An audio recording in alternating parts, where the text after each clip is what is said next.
I grew up in the Kentish countryside during the 1978s. Back then, I had a mate named Gordon who was absolutely obsessed with the army and anything military related. Ever since I'd known him, he'd been a proper war nut. The kind of kid who collected plastic soldiers, action figures, and spent all his pocket money at this little wartime memorabilia shop in town. His bedroom shelves were filled with Airfix model kits, tanks, planes, you name it. He'd spend hours carefully gluing them together and painting them. I tried making a couple myself once, but I was hopeless. Glue everywhere, paint smudges all over the place, would have made a Warhammer fan cry. Gordon's granddad, Derek, was a World War II veteran. He lived alone in a small ground-floor flat, and Gordon and I would often visit him on weekends. Grandpa Derek was a genuinely kind old man. Imagine your typical sweet grandpa from a storybook, and that's exactly what he was like. Our families were close too. My parents were friends with Gordon's, and my nan and granddad were mates with Derek. So it wasn't unusual for Gordon to bring me along to visit his grandpa. Now, don't worry, this story doesn't take a dark turn with some hidden secret about Derek. He was a good man all the way to the end. He passed away in a care home in the 90s after battling Alzheimer's. A real heartbreaker of a disease. But the problem wasn't with Derek. It was Gordon. Even as a kid, I could tell Grandpa Derek didn't enjoy talking about his war experiences. Especially not the way Gordon would pester him, always excited, always asking about the people he'd killed. You could see it made Derek uncomfortable. But being a loving grandfather, he never shut Gordon down.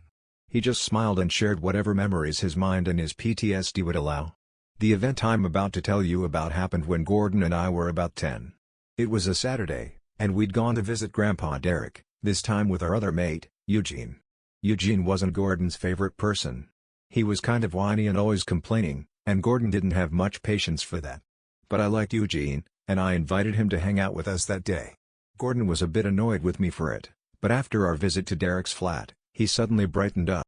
I didn't know why at the time, but it had something to do with him sneaking into Derek's storage room while we were there. After the visit, Gordon led us into the woods near our village to play. We had this tree fort we'd been building over the summer. It was the first time we showed it to Eugene. Of course, Eugene grumbled the whole way through the undergrowth, complaining about brambles, bugs, pine cones, and how his clothes were getting torn up. But once we got to the fort and he saw how cool it was, his mood lifted. We played soldiers for a bit, naturally, because that's all Gordon ever wanted to play. Charging around with sticks for guns, pretending to shoot each other in overly dramatic ways. After a while, Gordon called us over. "Want to see something cool?" he asked. Of course, we did. He opened up his backpack and pulled out two objects that would end up changing my life. The first was a gun. I'd later find out it was a Luger P08, an old German pistol from the war. The second was a grenade. Now, we'd heard plenty of stories in the news about kids stumbling across old live grenades in fields. In fact, our school had even held an assembly about it once, after someone found one nearby. Even if we hadn't heard those warnings, Gordon's obsession with war meant I immediately recognized what it was. And more importantly, I saw that it was missing the pin. My heart skipped a beat. That had to mean it was live, right? Eugene didn't just look worried, he was terrified. He shrieked and pointed at the grenade, yelling at Gordon that it could blow up at any moment.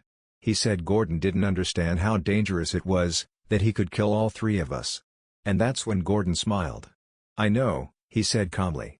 Eugene and I glanced at each other, silently agreeing to stay very, very still.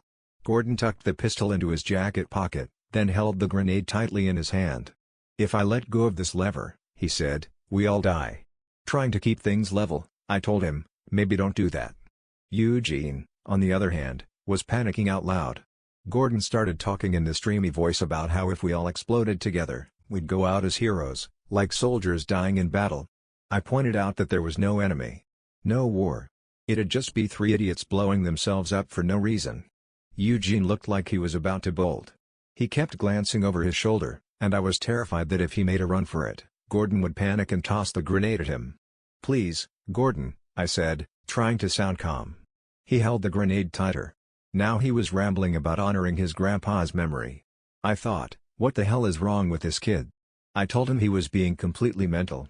Gordon stared at me, his face serious, and stepped closer. I didn't think. I just acted.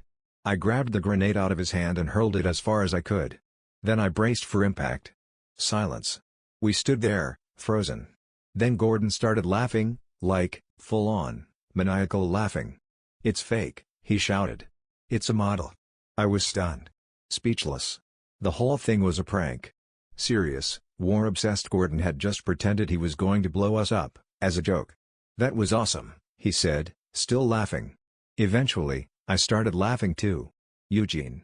Not so much. He didn't think it was funny at all, but he was calming down, probably just glad he wasn't about to explode. I gave Gordon a playful shove on the shoulder. He laughed and stumbled backward. That's when something heavy fell from his jacket pocket and hit a rock. Then, bang! A sharp, echoing crack that made my ears ring. Gordon's face turned pale.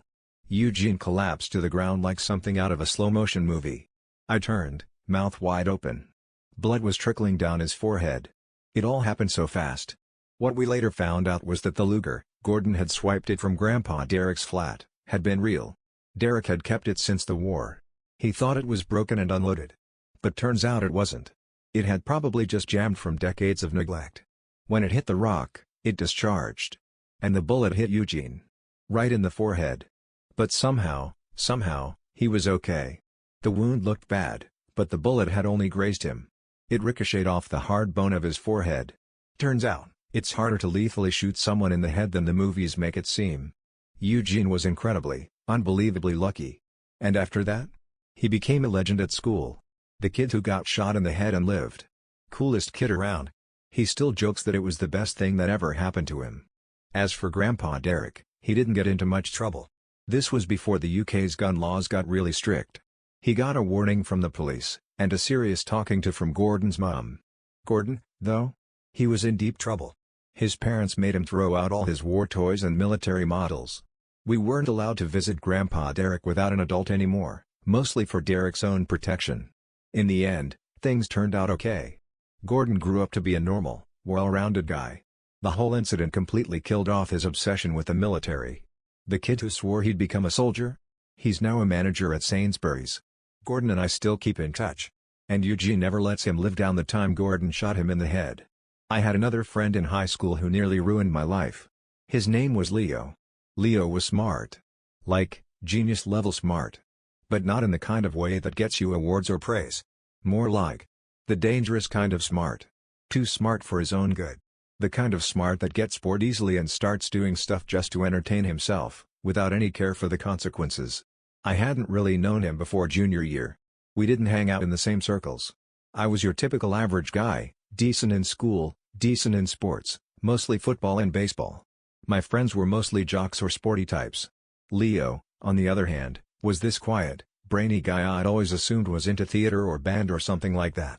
Well, he definitely had a flair for the dramatic. One day, out of nowhere, he just walked up to me and introduced himself. "Hi," he said. "I'm going to be your new best friend." I laughed, kind of amused. I'm a pretty easygoing guy, so I just said, "Okay, sure, why not?" And that was it. From then on, we were inseparable for the better part of a year. We hung out all the time, played video games, went fishing, wandered around the mall, just your average 2010s high school stuff. I liked Leo. He was definitely odd, a little mysterious, but he was fun to be around. He was sharp, funny in a dry sort of way, and always full of interesting stories. But there were some strange things about him. For starters, we never hung out at his house. Ever. I never met his family, never even saw what his street looked like. He once told me he had a little brother who died. Later, I found out he actually had an older sister who was very much alive. That was the first weird red flag, realizing almost everything he told me about himself had been a lie. Not just big lies either. He lied about the small, pointless stuff. Said he lived on one side of town when he didn't. Claimed he liked certain foods he never ate. He'd tell these weird, minor lies that didn't serve any purpose at all. At the time, I thought he was just a bit quirky. Later, I realized he was playing a game. When it was all over, Leo confessed that he had made it his experiment to befriend someone while acting like a completely made-up version of himself. He wanted to see if he could pull it off. He chose me. Why? Because I was bored, he said. Creepy, right? But it didn't stop there. I didn't know any of this at the time, but while he was playing best friend, Leo had started stealing from my house. Every time he came over, he'd take something. Not anything valuable, he was smarter than that. Just small, Random items we wouldn't notice were gone. A bottle of bleach from the laundry room. A ceramic banana from the shelf. One of my grandma's tiny bedroom ornaments. A single pill from a prescription bottle. All these meaningless things. And I only found out about it later, when he showed me a photo of everything he'd taken, like some kind of trophy collection. But his games didn't stop at lying or stealing. They escalated. In our senior year, Leo started trying to scare me. At first, I didn't realize what he was doing. He'd casually say things like, "I like herding the neighborhood cat," or "I followed this woman home last night." Weird, offhand comments that made the hairs on the back of my neck stand up.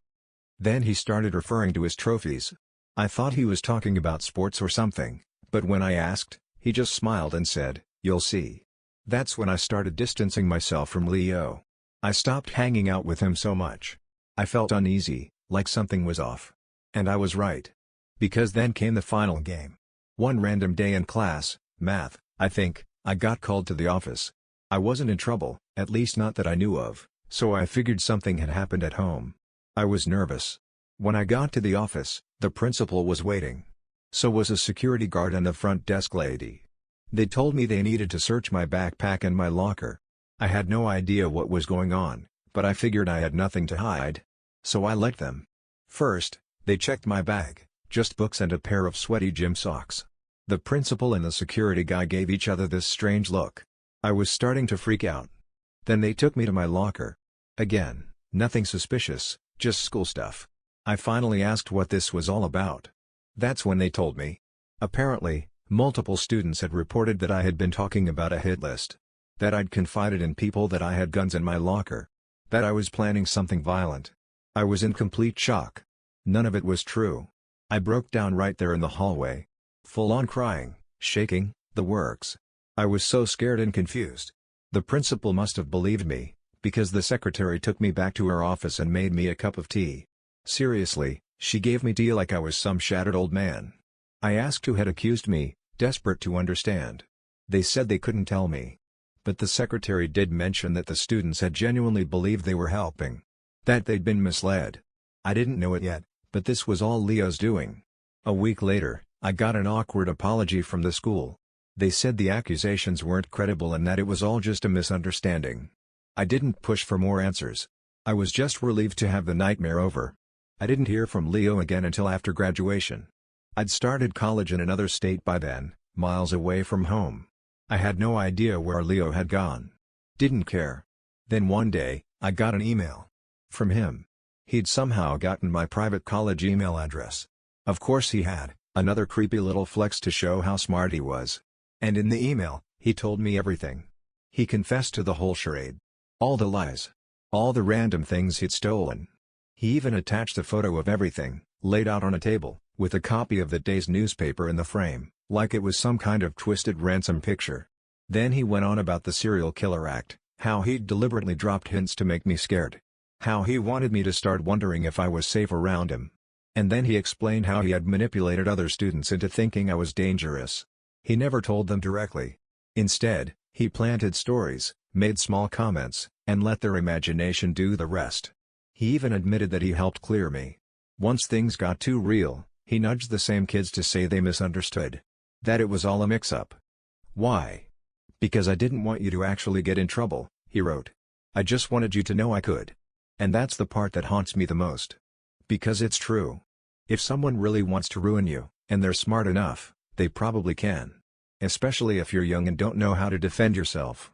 If Leo had decided to push it further, to really go for it, I honestly don't know how far it could have gone. And the worst part? He did it all because he was bored. I didn't reply to the email. Didn't even acknowledge it. I figured he got what he wanted, his little final performance. I hoped he'd move on, find a new target, or maybe, if the world was lucky, get some help. It's been years now. But sometimes, when weird stuff happens in my life, when something goes wrong that I can't explain, I still find myself wondering. Is Leo back? Is he playing another game? I don't know where he is. I don't want to know. I just hope, really hope, he stays busy. Because I don't ever want to find out what happens if Leo gets bored again. Looking back now, it's strange how two friends, Gordon and Leo, could have such different impacts on my life. Gordon scared me in a way that was physical, immediate, and almost comical in hindsight. But Leo? Leo left behind this lasting, invisible fear. A paranoia I still carry with me, years later. And I've come to realize something. You don't always know who you're inviting into your life. Sometimes, someone walks in and they seem interesting, even funny. A bit odd, sure, but aren't most people? Then, little by little, the oddness grows teeth. And by the time you realize something's wrong, it's already too late. That's how it was with Leo. It took me a long time to process what happened with him. The way he played with my trust like it was a toy. The way he took ordinary things, a friendship, a joke, a school rumor, and twisted them into something dark and damaging. What still shakes me isn't just what he did, but how easily he did it. He told lies that didn't matter, stole things that no one would miss, and manipulated people without them even realizing. Not because he had something to gain. Not because he hated me. But because he was bored. And that's the most terrifying kind of person. Because someone like that doesn't have limits. There's no logic you can appeal to. No motivation you can understand. Their actions are driven by nothing more than curiosity and a need to feel entertained. I sometimes wonder how many Leos are out there. Not necessarily dangerous criminals. Not serial killers. Just people who play with lives because they can. Because it's easy. Because no one sees them coming. And I wonder what Leo became. Did he grow up? Get a job? Find a family? Or is he still out there playing his games with someone else, some other poor kid who doesn't realize what's happening until it's too late? I don't like thinking about it. But I do. More often than I'd like to admit. There are moments when it creeps back in. Maybe I get a weird email from a random address. Maybe someone says something that sounds a little too familiar. Maybe a strange package arrives at my door with no return label. And my brain goes there. Is this Leo? Is he back? Most of the time, it's nothing. Just a glitch, a coincidence, or my own mind playing tricks on me. But that seed of doubt, that little whisper of fear, it never fully goes away. I've told this story to a few people over the years. Some react with shock, others with morbid fascination. Some laugh awkwardly, like they think I'm exaggerating. Some even say things like, "Wow, Leo sounds kind of like a genius." And I have to stop myself from snapping at them. Because no, Leo wasn't a genius. He was a lonely, broken kid who figured out he could manipulate people and decided to see how far he could go. That's not brilliance. That's cruelty with a high IQ. And as I've gotten older, I've started to understand the line between intelligence and empathy. One doesn't guarantee the other. Leo was proof of that. He could outthink most adults, sure, but he didn't feel things the way the rest of us did. At least, not in the way that stops someone from doing harm. That's why I never replied to his email. I knew that's what he wanted. A reaction. A final chapter to his story. But I refused to give it to him. Instead, I deleted it. Blocked the address. Moved on with my life. Or, at least, I tried to. Now I'm in my late 20s. I have a job I like, a few solid friendships, and a life I'm proud of. But every now and then, I still catch myself checking the shadows. Still find myself remembering that time in the office when they searched my bag and locker. The look in the principal's eyes. The tremble in my voice. The shame. The fear. The confusion. All because some kid got bored. And it makes me want to tell this story, not for revenge, not to warn Leo, wherever he is, but for someone out there who might be going through something similar. If you're reading this and there's someone in your life who gives you that uneasy feeling, listen to it. If someone constantly lies to you just for fun, if they play mind games and treat your trust like a toy, get away from them. It doesn't matter if they say they're joking. It doesn't matter if they never actually hurt you. The worst kind of damage is the kind you don't see until years later. And if you are someone like Leo, reading this with a smirk, thinking it's funny or clever, then I hope one day you realize what kind of harm you're capable of. And I hope you stop. Because people aren't puzzles. They're not experiments. We're not here for your entertainment. We're real. And what you do to us leaves marks. Marks we carry. Marks that don't always fade.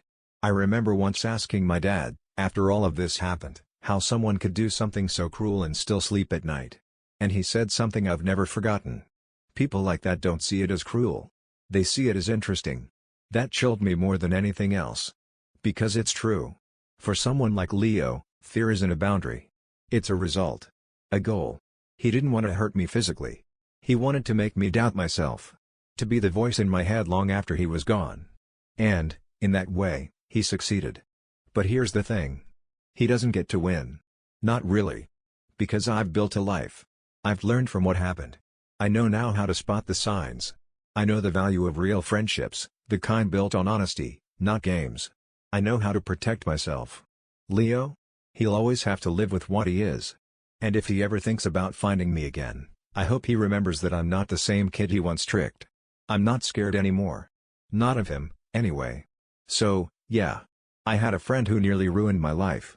And I had another who nearly got me killed. Childhood's a weird place. You walk through it thinking everyone's playing the same game. But some people? They're playing something else entirely. And if you're lucky, you grow up. You get smarter. You learn who to let in, and who to shut out completely. Because sometimes, survival isn't about being strong. It's about being aware. It's about knowing when to step back, when to run, and when to throw the grenade. Literally. Or metaphorically. Whichever applies. The worst friend I ever had was this kid named William. We were kind of forced into being friends.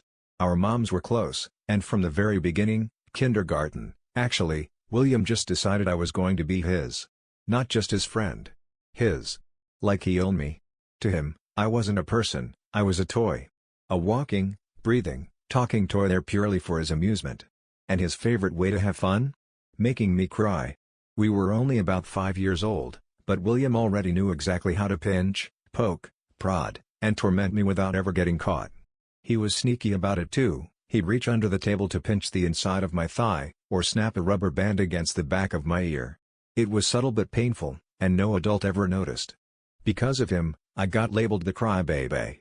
Everyone thought I was just a kid who burst into tears over nothing.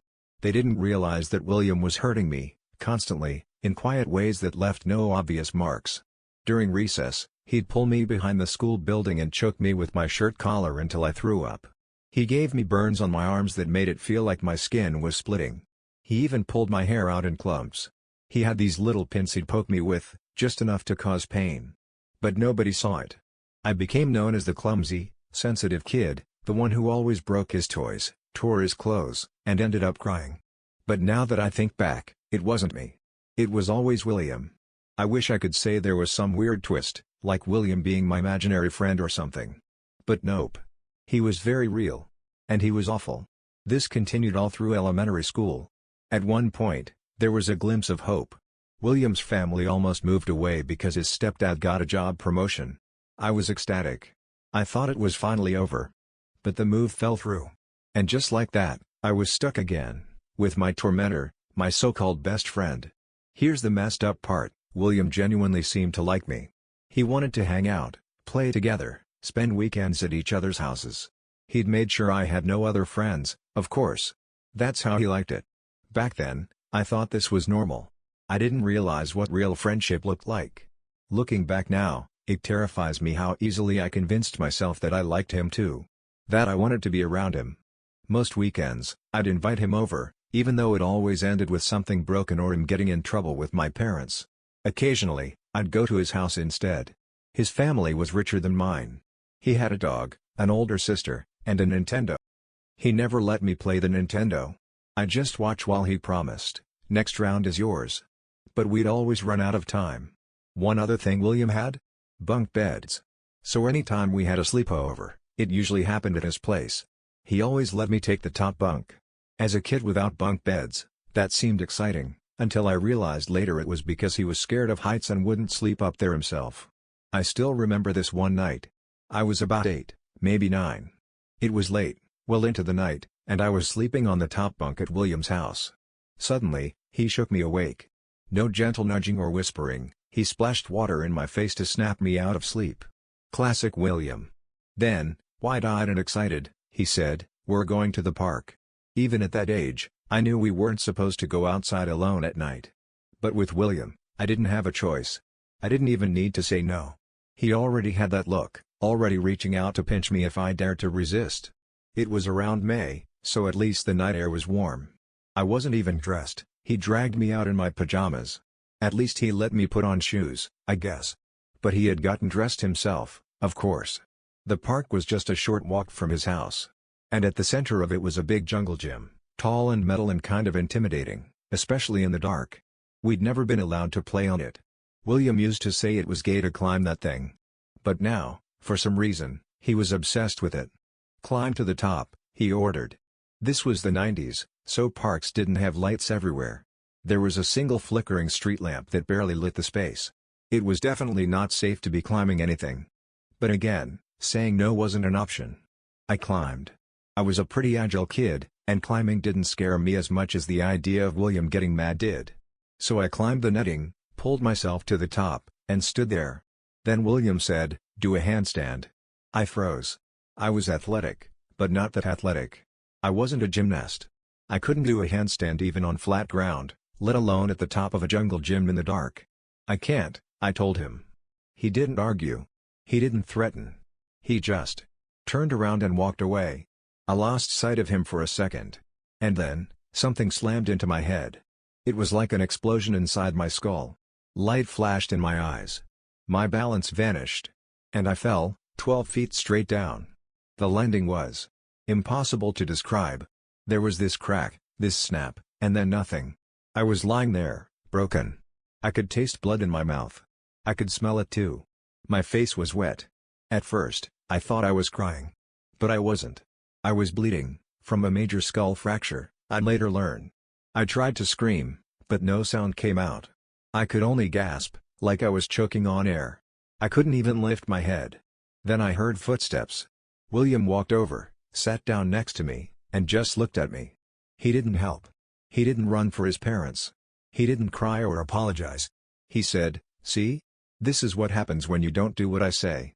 And then he started lecturing me. Talking about how everything would have been fine if I'd just obeyed him. If I had done the handstand, I wouldn't have fallen, he said. I think he was in shock. He was rocking back and forth like he didn't know what to do. But the more he talked, the more I realized, he liked this. He liked seeing me hurt. Seeing me bleeding. Maybe even dying. That was the moment I understood just how twisted William really was. That's when the pain hit me, sharp, searing, all-consuming. It spread through my entire body like wildfire. I can't even describe it properly. It was beyond pain. But weirdly, I also felt relief. If my legs hurt, then maybe that meant I wasn't paralyzed, right? Still, I couldn't move. Not an inch. My body was frozen. I started drifting in and out of consciousness. But William? He just kept sitting there. He didn't call for help. He didn't cry. He didn't do anything useful. Instead, he kept talking, ranting even, about how this was all my fault. About how I had brought this on myself. He said if I'd just listened, I wouldn't have fallen. That this was a lesson. And I remember this horrible realization sinking in, he's not going to help me. He might actually let me die here. I don't know how long I lay there like that. Every second felt like a lifetime. But later I found out it was almost a full hour before William finally decided to go back home and wake up his parents. I genuinely believe he only did it because he ran out of things to say, or maybe he finally got scared he'd get in trouble if I died. I barely remember the paramedics arriving. Everything's foggy from that point on. Bits and pieces stand out, the flashing lights, voices far away, the feeling of being lifted onto a stretcher. But one thing I remember clearly? The overwhelming relief when I realized people believed me.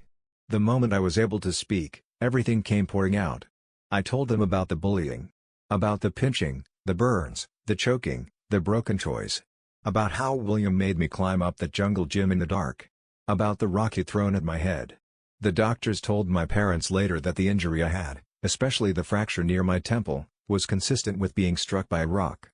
They already suspected foul play before I even said a word. My injuries were bad. Really bad. I had a broken arm, 2 broken legs, several cracked ribs, and multiple fractured vertebrae. I needed surgery, lots of it. I was in and out of the hospital for months. I still walk with a bit of a limp today. William's family had to cover all of my medical expenses.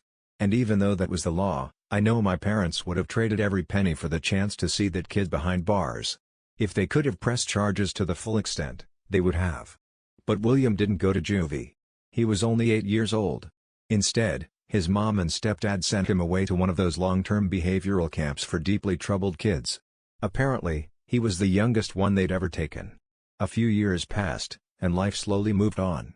Then one day, out of the blue, William sent me a letter. An apology. I didn't read it. My parents gave me the choice. They didn't pressure me. They just handed it to me and said, Whatever you want to do with this, it's up to you. So, I threw it in a bonfire. That single act, burning his apology, was one of the most healing moments of my life. Because here's the truth, I never could have believed that apology was sincere. Not after lying broken in the dirt while William lectured me about how it was all my fault. Not after he waited an hour before getting help. Not after everything he'd done to me for years before that night. I didn't want to hear his excuses. I didn't want his guilt. I didn't want him back in my life in any way, even through a letter. And I've never regretted it. I don't know what happened to William after that. I don't want to know. Maybe he got better. Maybe he didn't. I'm not curious. Because for me, the best revenge, the best outcome, is to treat him like he never mattered. To reduce him to a footnote in my life. Not the headline. But if, by some wild chance, William hears this, if he somehow stumbles across this story, I want him to know. You almost killed me. I still think about how lucky I was to survive. That fall could have killed me. That rock could have done permanent brain damage. If William had waited even a few more minutes to get help, I honestly don't know if I'd be here. But what stuck with me most wasn't just the physical pain. It was the betrayal.